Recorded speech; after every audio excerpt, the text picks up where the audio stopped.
آج تک سورج کے قریب بھی کوئی ہمارا سیارہ، ہماری جناب کوئی اسپیس شٹل لائٹ جو ہے وہ بھٹک نہیں سکی. کہتے بڑا گرم ہے، کروڑوں میل دور ہے. اللہ اکبر. مگر سنو میرے آقا کا اختیار کیا ہے، اللہ نے کیسی اتھارٹی دی ہے.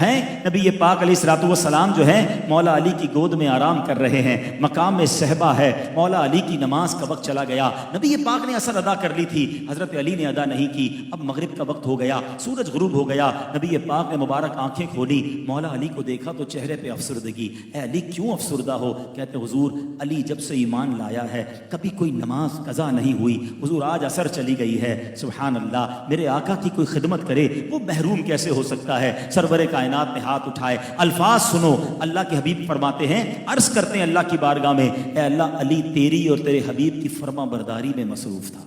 پھر سمجھو اس بات کو، خدمت تو کس کی ہو رہی ہے؟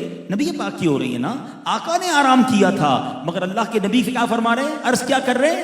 اے اللہ علی تیری اور تیرے حبیب کی فرما برداری میں مصروف تھا. سبحان اللہ. اب اعلیٰ حضرت کا شعر شاید جلدی سمجھ آ جائے گا کہ بخدا خدا کا یہی ہے در، بخدا خدا کا یہی ہے در، نہیں اور کوئی مفر مکر جو وہاں سے ہو یہیں آگے ہو، جو یہاں نہیں وہ وہاں نہیں. اللہ کے حبیب نے دعا کی. دنیا نے آج تک یہ منظر نہیں دیکھا تھا. لونر سائیکل جو ہے یہ بتاتی ہے کہ جناب عصر کے بعد مغرب اور مغرب کے بعد عشاء کا وقت ہوتا ہے. مگر اس دن زمانے نے عجب منظر دیکھا. عصر کے بعد مغرب تو ہوئی مگر مغرب کے بعد پھر عصر کا وقت شروع ہوتا ہے. سورج واپس پلٹتا ہے، سورج کی شعائیں جناب اس علاقے میں پھیلتی ہیں اور مولا علی اپنی اثر ادا کرتے ہیں. نبی پاک کی کس کس اختیار کی بات کی جائے. اب کس طرح اب بیماروں کا علاج فرما دیتے، زہر کا تریاق فرماتے. غار ثور کا واقعہ کسے یاد نہیں؟ بچپن سے واقعہ سنا ہے، سینکڑوں بار سنا ہے. جب بھی سنتے ہی ایمان تازہ ہوتا ہے کہ سیدنا ابوبکر صدیق کی گود میں جب نبی پاک آرام فرما رہے تھے، سانپ نے کاٹا. صدیق اکبر نے کیا فیصلہ کیا؟ جان جاتی ہے تو جائے، محبوب پاک کا آرام میں خلل نہیں ہونا چاہیے. آنکھوں سے آنسو نکلے، نبی پاک کے مبارک رخسار پر گرتے ہیں. آقا آنکھیں کھلتے ہیں، فرماتے ہیں اے ابوبکر کیا ہوا؟ کہتے حضور سانپ نے کاٹ لیا ہے. نبی پاک نے کسی ایمرجنسی وارڈ کی طرف نہیں بھیجا، کسی ہاسپٹل کے پاس نہیں بھیجا.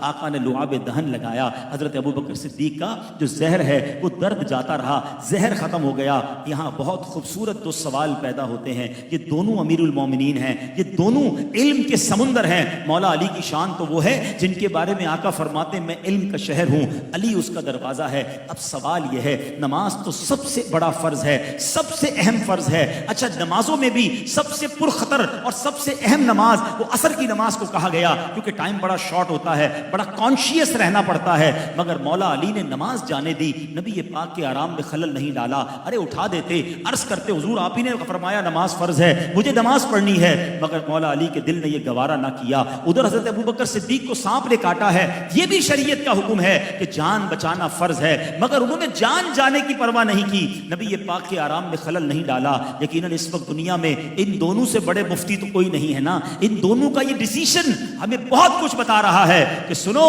یہ فیصلہ کیا تھا، یہ ڈیسیشن کیا تھا، سیکھنے کو کیا ملا. بریلی کے تاجدار یہ ساری بات دو تین شعروں میں ہی سمجھا دیتے ہیں. آپ فرماتے ہیں مولا علی نے واری تیری نیند پر نماز، اور وہ بھی عصر سب سے جو اعلیٰ خطر کی ہے. صدیق بلی غار میں جان ان پہ دے چکے اور حفظ جان تو جان فروز غرر کی ہے. دونوں نے تو کام کر لیا نا، مگر آقا نے کیا کیا؟ ہاں تو نے انہیں جان، انہیں پھیر دی نماز، پر وہ تو کر چکے جو کرنی بشر کی ہے. انہوں نے اپنے کام کر دیا. اب اعلیٰ حضرت کہتے سیکھنے کو کیا ملا، عطر کیا ہے، ایسنس کیا ہے، ان دونوں واقعات سے سیکھنا کیا ہے؟ آپ کہتے ہیں ثابت ہوا کہ جملہ فرائض فروع ہیں. پتا چلا کہ سارے فرض جو ہے نا یہ شاخیں ہیں، فروع کہتے ہیں برانچز کو. تو پھر اصل کیا ہے، ٹری کیا ہے، تنا کیا ہے؟ فرمایا ثابت ہوا کہ جملہ فرائض فروع ہیں، اصل الاصول بندگی استاجور کی ہے. آقا راضی ہیں تو رب راضی ہے. تم ساری زندگی نمازیں پڑھ لو، ساری زندگی قرآن پڑھ لو، اگر دل میں عشق رسول نہیں ہے اور تم سے اللہ کے حبیب راضی نہیں ہیں، تمہاری نمازیں کام نہیں آنی، تمہارے روزے اور عبادتیں کام نہیں آنی. کیونکہ ثابت ہوا کہ جملہ فرائض فروع ہیں، اصل الاصول بندگی استاجور کی ہے. نبی پاک کی رضا کو تھامے رکھنا، کیونکہ یہ راضی ہو گئے تو رب بھی راضی ہو جائے گا. کیونکہ آقا رب کے حبیب ہیں، حبیب راضی ہو جائے گا تو ان کا رب بھی ہم سے راضی ہو جائے گا.